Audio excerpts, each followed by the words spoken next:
La plupart des nouvelles chaînes qui explosent aujourd'hui sur YouTube n'ont pas percé après des centaines de vidéos, mais plutôt grâce à une ou deux vidéos qui ont explosé, multipliant ainsi les vues de leur chaîne par 5, 10, voire même parfois par 100. Ces fameuses chaînes suivent toutes un même processus. Beaucoup de personnes pensent que YouTube c'est que de la chance et qu'à force de poster, une de leurs vidéos va exploser. Mais en réalité, il y a 3 étapes pour faire une vidéo qui explose. Tout commence par l'idée. Le problème, c'est que la plupart des gens font ça. Ils trouvent une idée en moins de 5 minutes, ils écrivent, ils filment, ils montent, ils font une miniature à la dernière seconde et ils prient l'algorithme que la vidéo explose. Si c'est ton cas, bienvenue au club. Le problème, c'est que l'idée, c'est la base sur laquelle repose tout. La miniature, le titre et même la vidéo entière. Une mauvaise idée donnera souvent une mauvaise miniature et aussi une mauvaise vidéo. Mais ça peut aussi fonctionner dans le sens inverse. La différence entre une vidéo de 1000 vues et une vidéo de 30 000 vues, c'est pas 30 fois plus de travail. C'est souvent juste 2 à 3 fois plus d'efforts, mais avec une bien meilleure idée. Donc oui, tu peux clairement faire 10 fois plus de vues avec 2 fois moins de travail juste en améliorant tes idées. Mais attention, quand je dis idée, je parle pas du sujet. Il faut bien faire la distinction. L'idée, c'est d'imaginer quelqu'un qui vous demande ta prochaine vidéo parle de quoi. Là, vous pourriez répondre le sujet directement. Par exemple, dans mon cas, comment faire une bonne vidéo YouTube. Sauf que ça donne pas vraiment envie. Alors, faut aller plus loin et définir ton idée avec une phrase simple qui pourrait presque être le titre. Et dans mon cas, ce serait comment faire exploser sa chaîne YouTube en une seule vidéo. Est-ce que vous voyez la différence? Et pour trouver des très bonnes idées d'accroche, il y a plein de méthodes. Mais aujourd'hui, je vais juste vous proposer ma préférée. En gros, vous allez exposer le sujet de la vidéo et une sélection de quelques titres et vous allez demander un avis extérieur. Personnellement, là où j'ai les meilleurs retours, c'est auprès d'autres créateurs de contenu. Parce qu'ils ont déjà une vision artistique autour de ça et ils ont souvent un regard porté sur le fait de capter l'attention. Et d'ailleurs, j'en profite pour vous l'annoncer, j'ai créé un Discord pour les créateurs qui a pour but de s'entraider et de se donner des conseils ou des retours justement. Et donc j'ai créé cette fameuse section titres dans laquelle on pourra tous proposer nos titres et prendre les retours entre nous. Et bien sûr, il n'y a pas que ça sur le Discord, il y aura plein de trucs. L'objectif, c'est d'en faire un endroit incroyable pour les créateurs de contenu. Pour revenir au sujet principal, bien sûr, il y a plein d'autres méthodes pour trouver d'excellentes idées. Mais on en parlera dans une autre vidéo. Ce qu'il faut absolument retenir ici, c'est que la recherche de l'idée devrait représenter la majorité du temps dans la création d'une vidéo. Et ça, c'est selon moi une des plus communes et des plus grosses erreurs qu'on peut voir chez beaucoup de créateurs.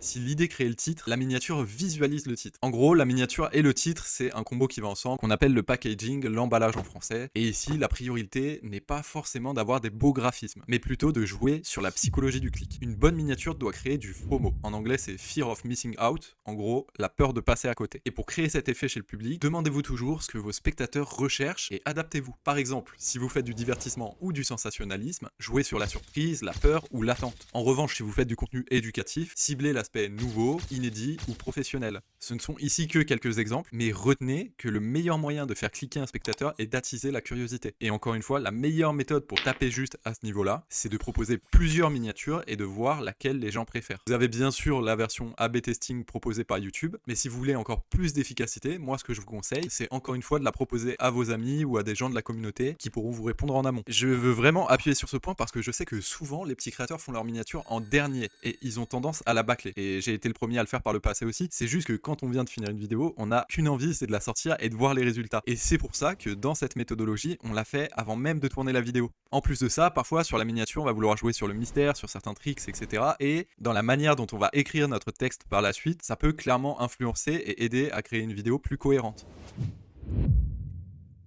Pour le troisième facteur, on va parler d'un sujet que tout le monde répète et que pourtant beaucoup ont tendance à oublier. Après que les spectateurs aient cliqué sur votre vidéo grâce à votre idée et à votre miniature, 90% du succès de votre vidéo dépendra de vos 30 premières secondes. Parce que d'une part, c'est le moment où il y a le plus de spectateurs qui quittent une vidéo et où vous avez le plus grand levier pour garder votre public, mais aussi car c'est la métrique que l'algorithme utilise le plus pour trier et cibler le bon public. Une exacte même vidéo avec 2 intros légèrement différentes peut voir ses vues multipliées par 2, 10, voire même 100 parfois. Et donc, si vous voulez savoir comment faire une bonne intro assez facilement, il y a 2 choses à respecter absolument. Premièrement, le pire signal que vous puissiez envoyer à l'algorithme, c'est quelqu'un qui clique sur votre vidéo et qui part durant les 30 premières secondes. Car si cette statistique est trop élevée, cela veut probablement dire que votre miniature ne correspond pas du tout au sujet de votre vidéo, ou pire encore, que c'est du putaclic. Il est donc très important dès les premières secondes de confirmer le sujet. Notez aussi que c'est à ce moment précis que la majorité des spectateurs décident de rester ou de partir, et il est donc ultra important de mettre en avant votre style dès les premières secondes. Dites-vous que sur le montage classique d'une vidéo YouTube, l'intro représente souvent plus de 50% du temps de montage.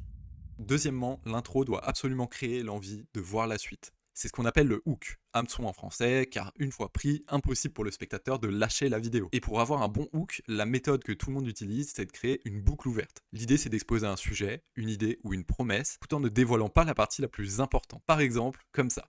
Regardez bien ce passage. Sans le moindre son. Sur les étagères, on voit des bibelots recouverts de poussière, mélangés à des jouets pour enfants. Vous ne voyez probablement rien de particulier, et pourtant, dans ces quelques secondes, il y a un détail que la majorité des spectateurs ne remarquent pas. Retenez-le bien, on va y revenir plus tard. Bien sûr, le hook, ce n'est pas uniquement les paroles, c'est aussi le visuel. Si vous pouvez avoir quelque chose de flashy, ou tout simplement faire une image qui vraiment attire l'attention, c'est extrêmement important aussi. Mais on explorera ce sujet plus profondément dans une autre vidéo, alors n'hésite pas à t'abonner. Et enfin, pour le reste de votre vidéo, faites surtout attention au rythme. Le rythme, c'est pas forcément aller vite, mais c'est surtout garder un élan dans la vidéo. L'idée, c'est de garder de l'attention, révéler les éléments au fur et à mesure, et surtout supprimer des passages si vous trouvez que ça se répète ne serait-ce qu'un peu. Pour vous donner un exemple, dans cette vidéo, j'ai supprimé plus de la moitié du texte d'origine, uniquement pour garder les lignes directrices de la vidéo qui étaient « Concentrez-vous sur l'idée, la miniature et l'intro, car 80% du succès de votre vidéo ne dépendent que de ça ».